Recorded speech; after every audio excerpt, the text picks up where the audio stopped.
Well, folks, if you look at our sign, our motto is Broadcasting on the Beach motto is information, entertainment, and inspiration. At the beginning of the show, did we have amazing entertainment or what? Yeah! Now it's part of the show that would fall under the category of inspiration. Michael Banks is a young man. Michael, how old are you? 27. 27 years old. He's had 8 surgeries in his life. 6 brain surgeries, right? Yes. All started from migraine headaches. And, you know, a lot of times in life we take life for granted. This is a young man who has been through a lot. Michael, why don't you tell us your story? Because I think it's a very compelling story. And just speak from your heart. Just tell us your story. Everything. Yeah, from the beginning. Well, both my parents are CPA certified public accountants, so they were kind of getting ready for me to wear a suit. We're in tie now, but wear a suit and briefcase and do a business stuff. And I wanted to do film camera stuff, so they're like, okay. They didn't see that coming, but I really just started as a hobby at first. But I was like, yeah, there's something I really could end up doing. And I just had a video camera we got from Circuit City at the time. I know they're closed now, but just funny videos of my friends from school, whatever. And I went to private school for 7 years, which was a far cry for what we do now. But so I went to college basically just going from, wearing a suit every day to, going to this college, whatever, that everyone that was from a bad neighborhood and would wear normal clothes, obviously, and it was like, it was like Wizard of Oz. It was like, going from black and white, everything was color, it was like, whoa, my God. So, what happened was, when I first came there, I started having migraine headaches, and both my parents and I kind of blew it off as like, oh, it's just stress related from going from high school to college. And I believed it. We believed it for like 2 years. And what happened in January of 2010, I woke up and my parents were like, oh my God, dude, are you okay? Did you feel that? I'm like, no, what happened? And they said I was having like a seizure or something. I was like, going like this or something. And I had these bite marks on my tongue and I couldn't taste anything. So then we started going to doctors. And we eventually, I just wanted my taste back. But they were more concerned about the migraine headaches. And that when they would do this, my eyes would go like that. So we eventually ended up at a guy who had his own MRI machine. And he called us at like 2 in the morning on January 26, 2010. I remember the date. And he was like, go to the hospital, there's something wrong with you. And I went there, and they didn't tell me there directly I had brain tumors or anything. I just knew that, I never have been to the hospital for a broken bone or tonsils or anything. So I know it's a bad way to put it, but I kind of just, sit there for the ride. I really didn't care. And though I cared, but after the first surgery, the migraines went away, my taste came back, and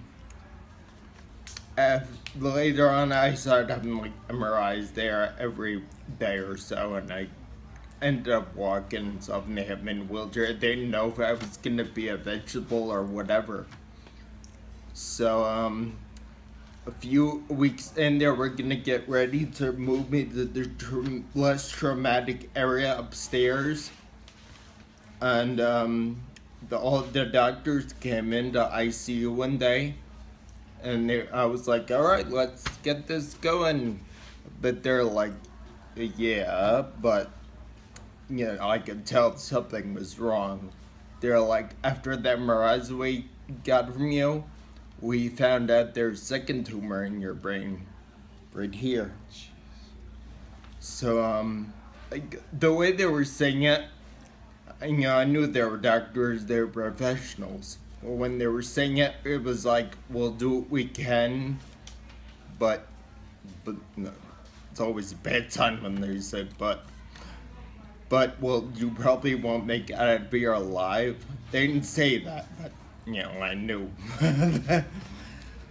So what happened was, this was surgery number 3. I'm sorry. You're gonna need a 2-parter show Do for that. me. Don't worry. Just relax. And the entire tumor was taken out. A third of the first original one was left because it was by my brain stem. So obviously they didn't want to mess with it more. It would have been a vegetable.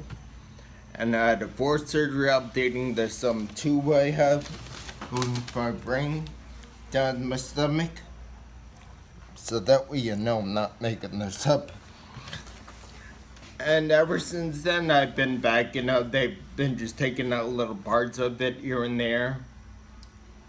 And I've had radiation, chemotherapy, and speech therapy, obviously because I talk differently than everyone else. And ever since then, I've gotten through film school, college. And it would have been 4 years, but it's why because of all this. And, I went to college, obviously, during a bad time, the recession and everything. And I was getting ready to have like $100,000 a year job in the city, and then, obviously no one would hire me at that point. So then I started doing, just 9-to-5 jobs here and there, pizza delivery, anyone my dad knew. I also did a Halloween acting thing at Bayville Scream Park. It's called Bayville Adventure Park during the rest of the year. But that was really stuff that broke down my challenges, got me to be more social, whatever.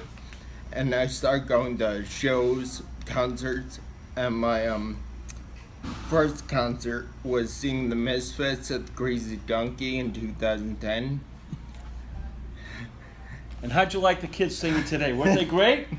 Yeah. Better than I can sing. And that really just led me to believe that, music, forming a band is something I could definitely do. And I've said this to my parents, and they see me as their son, and they hear the voice, and they're like, oh, don't be crazy, you can't do that. But, I have a theory in life: when someone tells you that you can't do something, it makes you want to do it more. Just as long as it's not bad or anything, no one's getting hurt or whatever. I really it just stems from me just wanting to be a social person, just not, wanting to be, the brain tumor kid that talks weird, and I just want, I don't want to be inspiration, but that sort of happened. It's a good thing, but I just really want to let everyone know who's suicidal or is bullied or whatever that, don't let that define you. Because, I've been down that road back when I was like 15, 16. And, I was always telling myself that, one day it's going to get better. And I'm glad I told myself that, because if it didn't, I never would have, gone to film school. I never would have gone to these concerts. I wouldn't have been here. So it really does get better. And it might take a little while, but, it's worth it in the end. It really is. Well, we're so happy you shared with us today. What an inspirational young man. Let's give it up for Michael Banks.